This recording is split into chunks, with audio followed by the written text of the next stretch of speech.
Papa se bouge. Salut les amis. Aujourd'hui, une thématique qui me tient particulièrement à cœur, une histoire inspirée de ma rencontre avec un chauffeur Uber. Chauffeur Uber, pas vraiment accueillant, pas vraiment sympathique lorsque je monte dans la voiture et qui dit ouais, j'en ai marre, c'est mon dernier jour Uber, franchement j'en ai marre des gens sans gêne, la circulation, nanani, nanana. Bon bref, on discute ensemble et il s'avère que ce gars, il était passionné de foot et il m'explique qu'il aurait dû signer un contrat pro avec le RC Lens en joueur de foot. Mais qu'à ce moment-là, il a eu une fracture de la cheville qui l'a empêché du coup de devenir joueur professionnel. Et en fait, ça fait 20 ans que le gars, il se dit « Ah, j'aurais dû être champion de foot. » Enfin, professionnel de foot. Et en fait, ça fait 20 ans que le gars, il passe à côté de sa vie. Pourquoi? Parce que tant qu'il regarde la vie qu'il aurait potentiellement pu avoir, eh ben, il n'accueille pas sa vie vraiment. Ça, c'est un point extrêmement important. Déjà, on peut se dire, ok, tu penses que ta vie, elle aurait été meilleure si tu avais été joueur pro? Et là, j'ai une fucking de question. Qu'est-ce que t'en sais? Qu'est-ce que t'en sais? T'es en train de comparer ta vraie vie avec un fantasme que ton cerveau te fait croire. Oh, mais attends, quand même, j'aurais été connu, j'aurais gagné plein d'argent. Ouais, mais ça se trouve, t'aurais gagné plein d'argent, tu te serais devenu véreux, t'aurais, je sais pas, t'aurais pas rencontré ton épouse, t'aurais pas eu les enfants que t'as. Ils sont importants, tes enfants, tels qu'ils sont aujourd'hui. T'en aimerais des différents? Ben non. Bon, bah est-ce que ça aurait été possible si tu avais été joueur pro? Ben non. Et ça c'est vraiment le premier point qui est extrêmement important. Je compare ma vie à un fantasme, ok? Et ça peut pas marcher.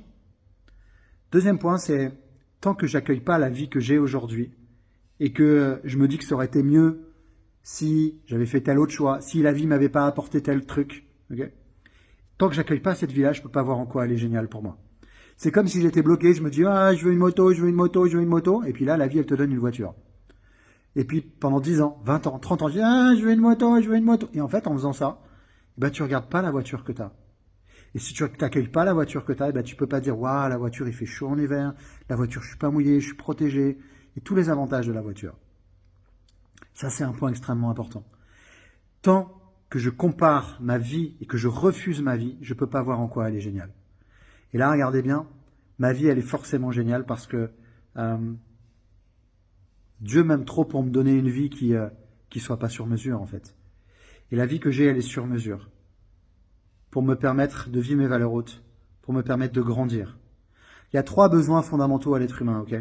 3 besoins spirituels, entre guillemets, en dehors de boire, manger, dormir, et puis qui soient vraiment de la vraie spiritualité. Il y a le besoin d'apprentissage. Comment je grandis.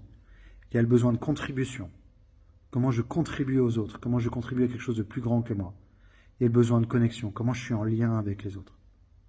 Et j'avais déjà dit ça, mais regardez bien, en quoi votre vie là, en quoi les événements, peut-être que vous refusez, peut-être que des mauvais choix, ok?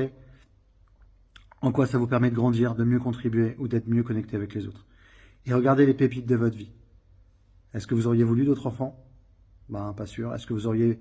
Peut-être que c'est simplement d'arriver là où vous êtes maintenant et de dire stop, ça suffit, j'ai acquis ce que j'avais à apprendre et maintenant je passe à autre chose.